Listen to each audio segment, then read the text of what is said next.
concur with all that the dust seems to be settling?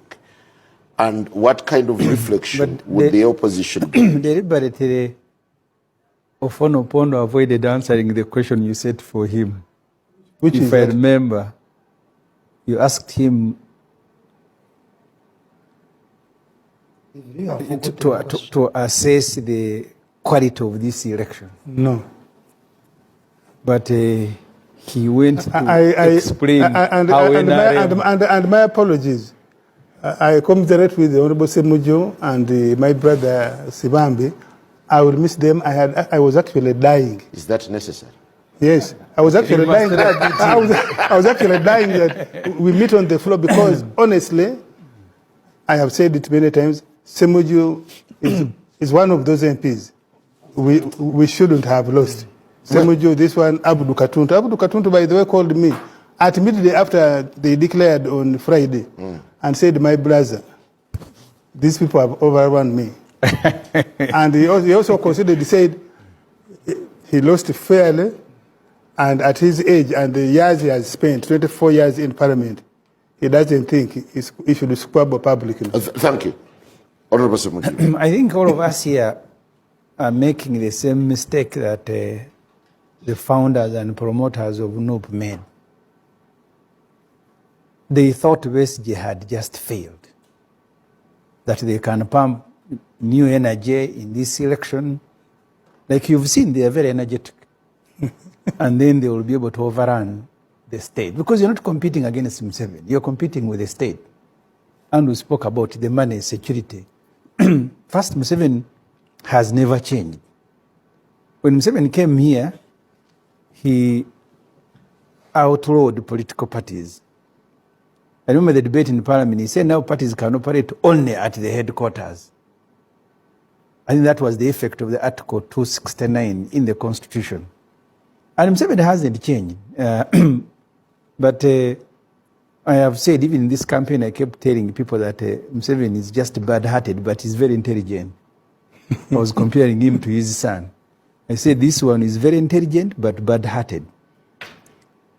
So he has known how to package and sold the same thing and made it look like it is different.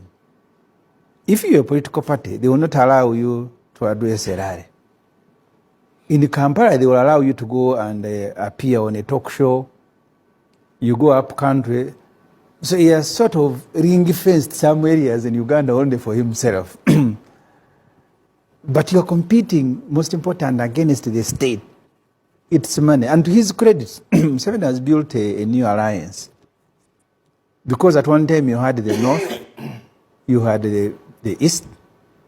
If you go to northern Uganda, in the past, working with NRM was like a crime. Today they find it comfortable. I was speaking to colleagues from Amuru district. And that's why we need to be very careful when we are dismissing Museveni's achievement in this election. We need to be very careful and honest to ourselves. I spoke to Honorable okay, let me not mention the name, and she told me in Amuru, you go and meet even the ordinary person and they tell you 2 bus, 1 key. So they will go and vote Anthony Akol of NRM, vote Museveni, and then vote FDC. And you think the level of civic competence at that level is very low.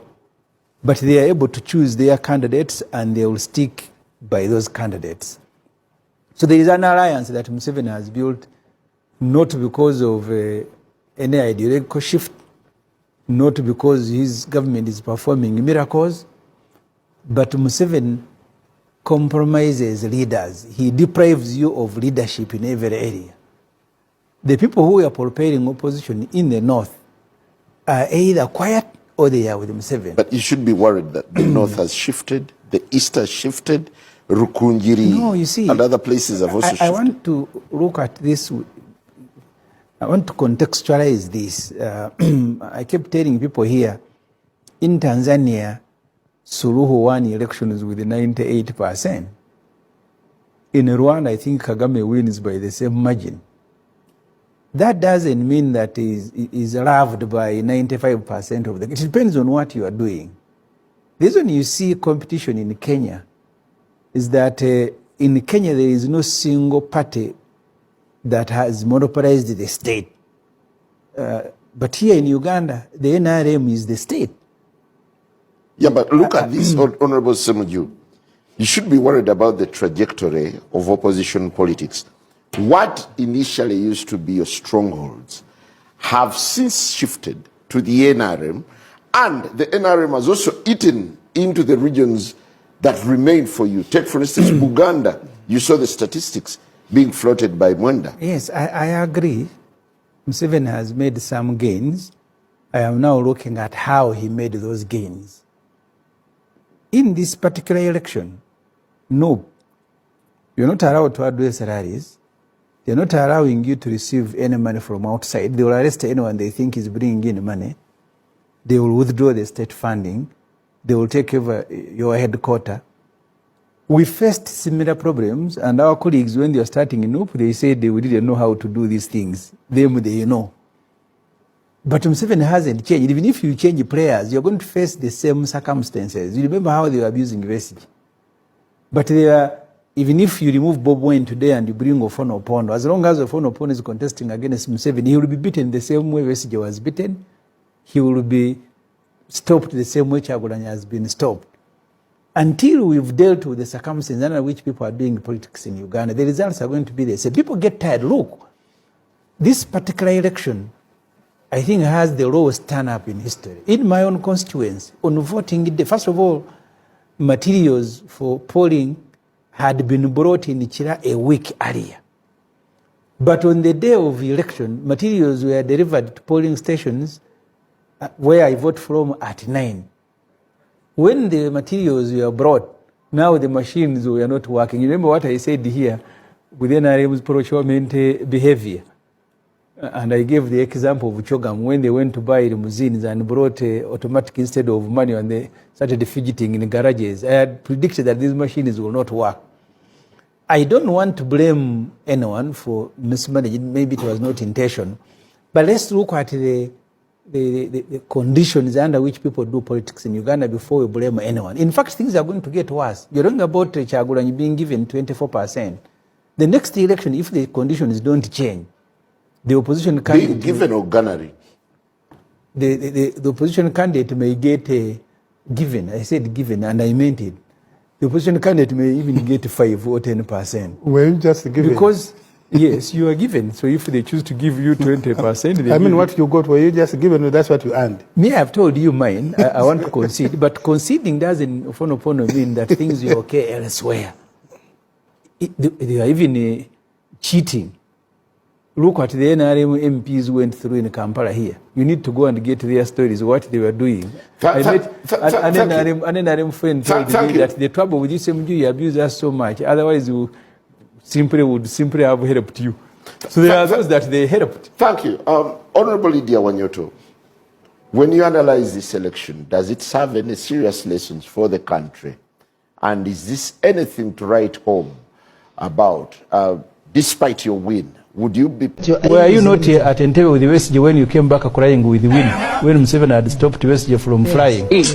You always want to discuss sort of things. Because yes, I think the problem because you speak like you are a foreigner. Yes. You have been here. You see, the opposition in Uganda is the angriest voices. I always tell them that anger doesn't build anything. God help this country. Anger cannot make power. Power is what really impacts on society. And anger can be an important force of power, but it cannot shape power. Anger is a consequence. You came back from Entebbe crying, you and Win. Yes. Yeah, why were you crying if you're not angry? But how can they, I'm not saying they should not be angry, but you cannot make anger policy. Anger is an expression of lack of that policy. But let me finish, Charles. Isn't that a bit of a contradiction? Because that's a reality in Uganda, because this country is captured by Museveni and his family. The one that Mwenda one time wrote about when he was still Mwenda, he was captured at his residence in Kalulu. He started calling me in the morning, they have kidnapped me. You remember when you were crying?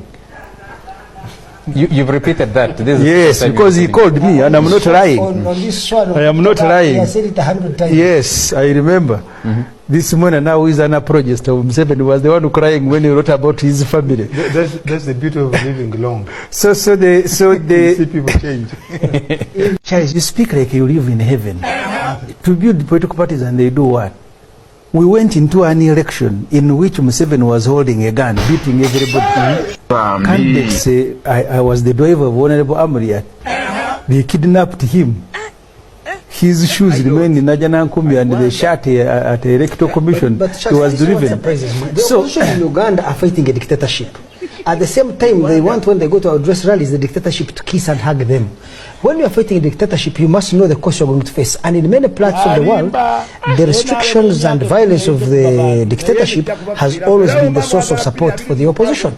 So the ANC grew in spite of apartheid. Why can't you grow in spite of Museveni's dictatorship? So you can contradict yourself. You said they're also in a discussion.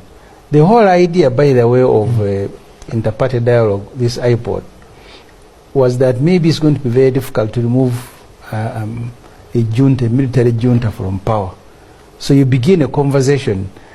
The promoters, mainly the Netherlands Institute for Democracy of this iPod, For multi-party democracy. yeah, they thought that Uganda can learn from Ghana. Because J-Rodding was as bad or even worse than Museveni.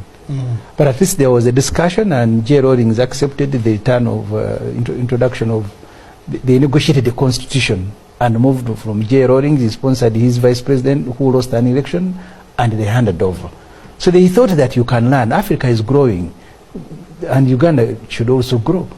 But they didn't know that the Museveni you deal with, I think he wants to die in office. So what you want us to do, we have attempted. You'll organize for elections. You will go and get beaten, but you'll keep going.